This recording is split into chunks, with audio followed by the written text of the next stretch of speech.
Students, मैं पुष्पा यादव स्वागत करती हूँ आप सभी का अपने इस होम साइंस की क्लास में। तो स्टूडेंट्स, आज मैं आप सभी के लिए लेकर आई हूँ कक्षा 10 और 12 के होम साइंस के महत्वपूर्ण बहुविकल्पीय प्रश्नों को, जो आपके बोर्ड एग्जाम के लिए बहुत ही महत्वपूर्ण रहेंगे। तो चलिए बिना देर करते हुए मैं वीडियो को शुरू करती हूँ। आज का पहला प्रश्न हमारा है, ग्रीष्मकाल के लिए सबसे उपयुक्त वस्त्र है। ग्रीष्मकाल के लिए सबसे अच्छा वस्त्र जो है कौन सा है? ऑप्शन ए रेशमी, ऑप्शन बी सूती वस्त्र, option C terylene, option D nylon. तो इसमें से जो है ग्रीष्मकाल के लिए सबसे उपयुक्त वस्त्र जो माना गया है वो सूती है, इसलिए ऑप्शन बी हमारा सही हो जाएगा। अगला प्रश्न हमारा है, भारतीय जलवायु के लिए सुविधाजनक है। भारतीय जलवायु के लिए सुविधाजनक वस्त्र इनमें से कौन सा है? Option A terylene, option B सूती वस्त्र, ऑप्शन सी रेशमी, ऑप्शन डी नायलॉन। तो इसमें भारतीय जलवायु के लिए जो सुविधाजनक वस्त्र होता है वो सूती है, इसलिए ऑप्शन बी हमारा सही हो जाएगा। अगला प्रश्न हमारा है, गर्मियों में सूती वस्त्र का प्रयोग किया जाता है। गर्मियों में जो है सूती वस्त्र का प्रयोग किया जाता है क्योंकि ऑप्शन ए इनको आसानी से धोया जा सकता है, ऑप्शन बी इनमें गर्मी का कम आभास होता है, ऑप्शन सी ये पहनने में अच्छे लगते हैं, ऑप्शन डी ये सस्ते होते हैं। तो इसमें जो है गर्मी में सूती वस्त्रों का प्रयोग इसलिए किया जाता है क्योंकि इनमें गर्मी का कम आभास होता है, इसलिए हम जो है सूती वस्त्रों का उपयोग करते हैं, इसलिए ऑप्शन बी हमारा सही हो जाएगा। अगला प्रश्न हमारा है, सनफ्राइज्ड सूती वस्त्रों से तात्पर्य है। सनफ्राइज्ड जो है सूती वस्त्रों से तात्पर्य क्या है? ऑप्शन ए न सिकुड़ने वाले वस्त्र, ऑप्शन बी रंग बिरंगे वस्त्र, ऑप्शन सी सफ़ेद वस्त्र, ऑप्शन डी धुले एवं इस्त्री किए वस्त्र। तो इसमें सनफ्राइज्ड सूती वस्त्रों से तात्पर्य ये है न सिकुड़ने वाले वस्त्र, इसलिए ऑप्शन ए हमारा सही हो जाएगा। अगला प्रश्न हमारा है, कौन सा पौधे से ना प्राप्त होने वाला तंतु है? इनमें से जो है कौन सा पौधे से ना प्राप्त होने वाला तंतु है? Option A terylene, option B सूद, option C linen, option D jute. तो इसमें जो है टेरिलीन पौधे से प्राप्त ना होने वाला तंतु है, इसलिए ऑप्शन ए हमारा सही हो जाएगा। अगला प्रश्न हमारा है, किस तंतु पर आग का प्रभाव नहीं पड़ता है? ऐसा कौन सा तंतु है जिसपे जो है आग का प्रभाव नहीं पड़ता है? ऑप्शन ए खनिज तंतु, ऑप्शन बी वनस्पति तंतु, ऑप्शन सी जांतव तंतु, ऑप्शन डी कृत्रिम तंतु। तो इनमें सही ऑप्शन जो हमारा है वो ए हो जाएगा। खनिज तंतु जो है इस पर आग का कोई भी प्रभाव नहीं पड़ता है। अगला प्रश्न हमारा है, निम्न में कौन प्राकृतिक स्रोत से प्राप्त तंतु है? इनमें से जो है प्राकृतिक स्रोत से प्राप्त तंतु कौन सा है?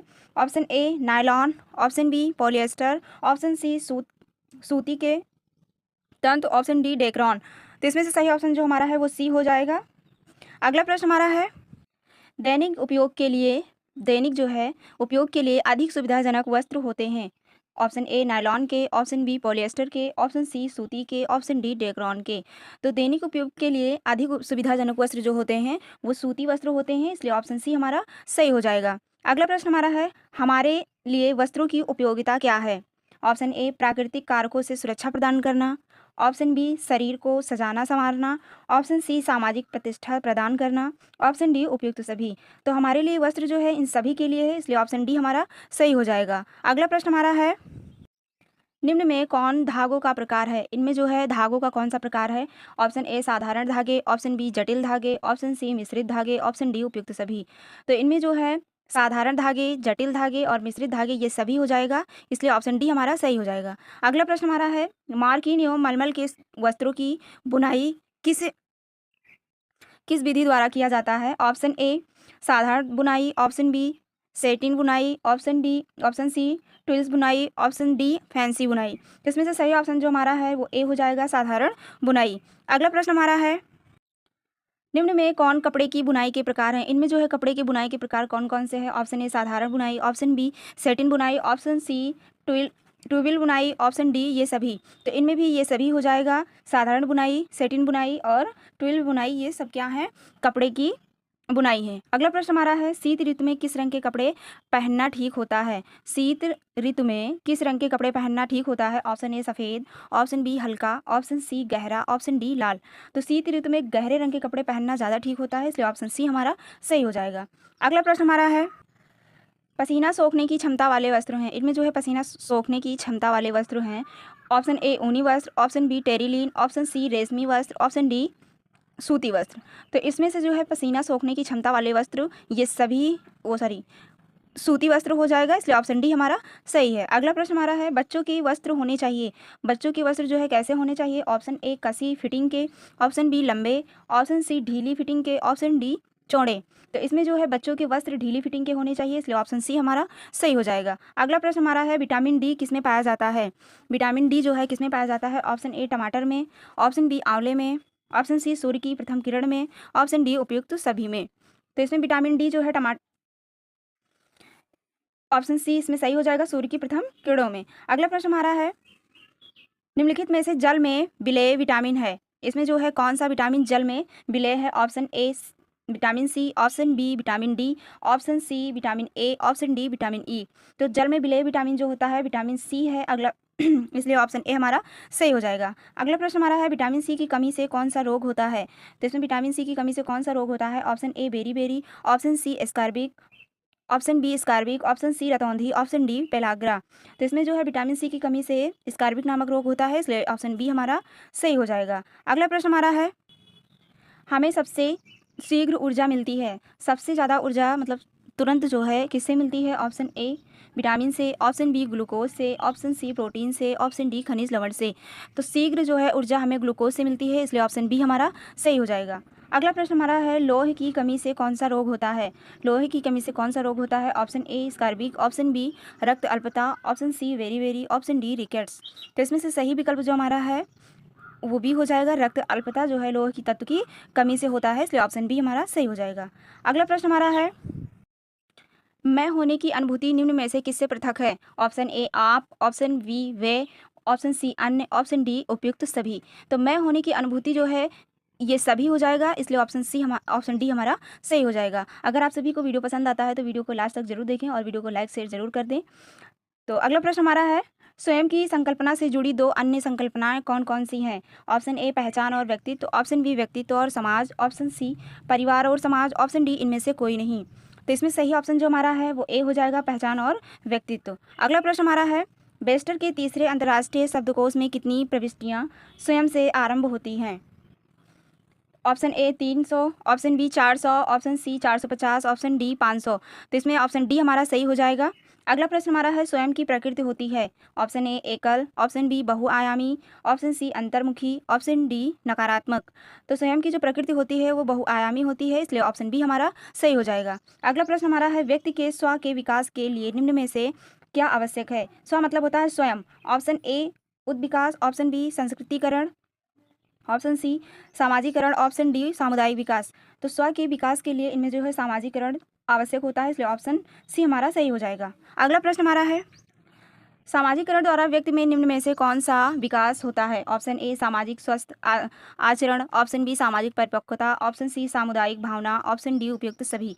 तो सामाजिकरण द्वारा व्यक्ति में ये सभी का विकास होता है, इसलिए ऑप्शन डी हमारा सही हो जाएगा। उम्मीद करती हूँ आप सभी को वीडियो पसंद आया होगा, तो वीडियो को लाइक शेयर सब्सक्राइब जरूर कर लें। तो अगला प्रश्न हमारा है विश्व स्वास्थ्य संगठन की स्थापना कब हुई थी। ऑप्शन ए 1945 में, ऑप्शन बी सन 1948 में, ऑप्शन सी सन 1955 में, ऑप्शन डी सन 1958 में। तो विश्व स्वास्थ्य संगठन जिसको WHO के नाम से भी जाना जाता है, इसका फुल फॉर्म होता है वर्ल्ड हेल्थ ऑर्गेनाइजेशन। इसकी स्थापना जो है सन 1948 में हुई थी, इसलिए ऑप्शन बी हमारा सही हो जाएगा। अगर आप सभी ऐसे ही इंपॉर्टेंट बहुविकल्पीय प्रश्नों को देखना चाहते हैं तो हमारे इस चैनल पर इसकी फुल वीडियो पड़ी हुई है, आप वहाँ से जाकर के इसको देख सकते हैं, जिससे कि आपकी तैयारी में काफ़ी मदद मिलेगी। तो चलिए बिना देर करते हुए वीडियो को शुरू करती हूँ। अगला प्रश्न हमारा है स्वास्थ्य की परिभाषा निम्नलिखित में से किस आयाम को समाहित करती है। स्वास्थ्य की जो परिभाषा होती है इनमें से किस आयाम को परिभाषित करती है। ऑप्शन ए शारीरिक, ऑप्शन बी सामाजिक, ऑप्शन सी मानसिक, ऑप्शन डी उपयुक्त सभी। तो इसमें से जो है शारीरिक भी होता है, सामाजिक भी होता है और मानसिक भी होता है, इसलिए ऑप्शन डी हमारा सही हो जाएगा। अगला प्रश्न हमारा है शरीर की सामान्य वृद्धि के लिए क्या आवश्यक होता है। शरीर की जो है सामान्य वृद्धि के लिए इनमें से क्या आवश्यक होता है। Option A calcium phosphorus, option B लौह तत्व, option C iodine, option D खनिज लवण। तो इसमें शरीर की सामान्य वृद्धि के लिए जो है कैल्शियम फास्फोरस की आवश्यकता होती है, इसलिए ऑप्शन ए हमारा सही हो जाएगा। अगला प्रश्न हमारा है संतुलित भोजन मनुष्य को कैसा पोषण प्रदान करता है। ऑप्शन ए उत्तम, ऑप्शन बी सुपाच्य, ऑप्शन सी स्वस्थ, ऑप्शन डी उपयुक्त सभी। तो संतुलित भोजन मनुष्य को जो है उत्तम, सुपाच्य और स्वस्थ ये सभी प्रदान करता है, इसलिए ऑप्शन डी हमारा सही हो जाएगा। अगला प्रश्न हमारा है जिसमें भोज्य तत्व आवश्यकता से अधिक तथा पौष्टिक तत्व आवश्यकता से कम प्राप्त होते हैं वह स्थिति क्या कहलाती है। ऑप्शन ए कुपोषण, ऑप्शन बी अल्प पोषण, ऑप्शन सी उत्तम पोषण, ऑप्शन डी ए और बी दोनों। तो इसमें जो है ए भी दोनों हो जाएगा, इसलिए ऑप्शन डी हमारा सही हो जाएगा। अगला प्रश्न हमारा है, निम्न में से किस तत्व की कमी से गलगंड रोग, जिसको मतलब घेंघा रोग कहते हैं, हो जाता है? Option A iodine, option B sodium, option C calcium, option D fluorine. तो इसमें से जो सही विकल्प हमारा है वो ए हो जाएगा, आयोडीन की कमी से घेंघा नामक रोग हो जाता है। अगला प्रश्न हमारा है, रक्त अल्पता किस तत्व की कमी के कारण होता है? रक्त अल्पता नामक रोग, जिसको एनीमिया भी बोलते हैं, वो किसकी कमी के कारण होता है? Option A calcium, option B phosphorus, option C लोह तत्व, ऑप्शन डी सोडियम। तो रक्त अल्पता मतलब नामक रोग जो होता है वो लोह तत्व की कमी के कारण होता है, इसलिए ऑप्शन सी हमारा सही हो जाएगा। अगला प्रश्न हमारा है, जन्म के समय बच्चे का कम से कम कितना वजन होना चाहिए? जन्म के समय बच्चे का कम से कम कितना वजन होना चाहिए? Option A 2 kilogram, option B 2.5 kilogram, option C 1.5 kilogram, option D 3.5 kilogram. तो इसमें से ऑप्शन डी हमारा सही हो जाएगा, 3.5 किलोग्राम बच्चे का वजन होना चाहिए। अगला प्रश्न हमारा है, और अगर हम कम से कम की बात करें तो इसमें 2.5 भी सही हो जाएगा। तो अगर ऑप्शन में 2.5 और 3 दोनों दिया गया है तो आप इसमें से 3.5 लगाएंगे, और अगर इसमें जो है 2.5 दिया गया है तो आप 2.5 भी लगा सकते हैं। 2.5 किलोग्राम कम से कम बच्चे का वजन होना चाहिए। अगला प्रश्न हमारा है, समय व्यवस्था की प्रक्रिया के चरण है। ऑप्शन ए समय योजना बनाना, ऑप्शन बी क्रियान्वयन एवं नियंत्रण करना, ऑप्शन सी मूल्यांकन, ऑप्शन डी उपयुक्त सभी। तो इसमें समय व्यवस्था की प्रक्रिया के सभी चरण हो जाएंगे, इसलिए ऑप्शन डी हमारा सही हो जाएगा। अगला प्रश्न हमारा है, कार्य के सरलीकरण से बचत होती है। कार्य के सरलीकरण से बचत किसकी होती है? ऑप्शन ए समय की, ऑप्शन बी शक्ति की, ऑप्शन सी ए और बी दोनों की, ऑप्शन डी भोजन की। तो इसमें कार्य सरलीकरण से ए और बी दोनों इसमें सही हो जाएगा, क्योंकि शक्ति की और समय की दोनों की बचत होती है, इसलिए ऑप्शन सी हमारा सही हो जाएगा। अगला प्रश्न हमारा है, समय प्रबंधन की स्थितियां हैं। समय प्रबंधन की स्थितियां क्या हैं? ऑप्शन ए चरम भार अवधि है, ऑप्शन बी कार्य वक्र है, ऑप्शन सी कार्य का सरलीकरण है, ऑप्शन डी उपयुक्त सभी। तो इसमें जो है समय प्रबंधन की स्थितियां क्या है, ये सभी हो जाएगा। अगला प्रश्न हमारा है, घर में की जाने वाली गतिविधियां हैं।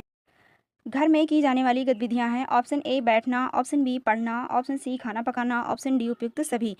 तो घर में की जाने वाली गतिविधियां ये सभी हो जाएगा, क्योंकि बैठना भी होता है, पढ़ना भी होता है, खाना पकाना भी होता है, तो इसलिए ऑप्शन डी हमारा सही हो जाएगा, उपयुक्त सभी। अगला प्रश्न हमारा है, समय व्यवस्था का अर्थ है कम से कम खर्च करके अधिक से अधिक कार्य संपन्न करना।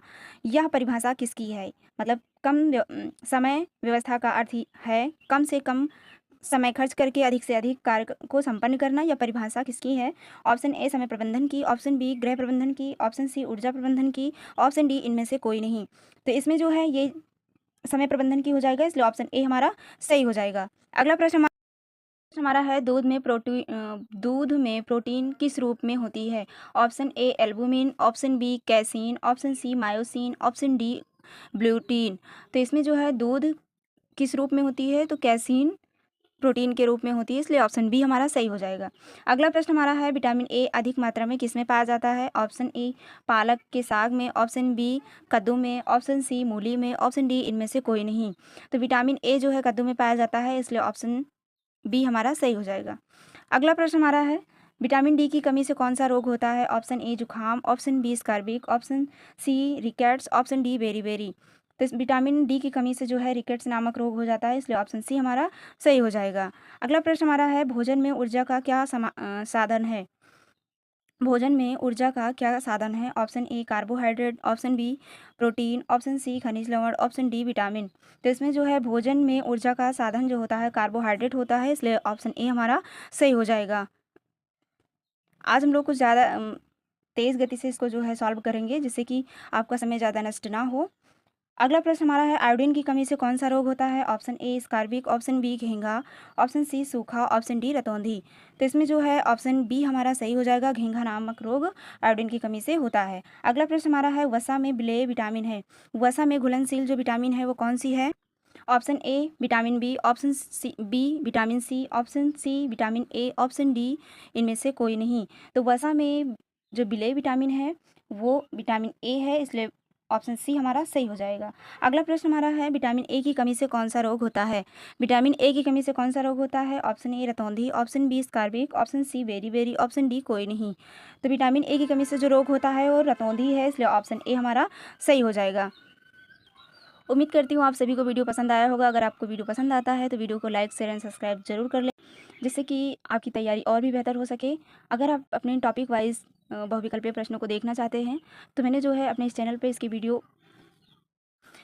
टॉपिक वाइज वीडियो डलवा दी है, आप वहाँ से जाकर के इसको देख सकते हैं, जिससे कि आपकी तैयारी और भी ज़्यादा बेहतर हो सके। आप कम समय में बेहतर तरीके से अपना पूरे सिलेबस के बहुविकल्पीय प्रश्नों को आसानी से पढ़ सकते हैं और आपकी तैयारी और भी अच्छे से हो सकती है। तो चलिए मिलते हैं आप सभी से नेक्स्ट वीडियो में, तब तक के लिए धन्यवाद।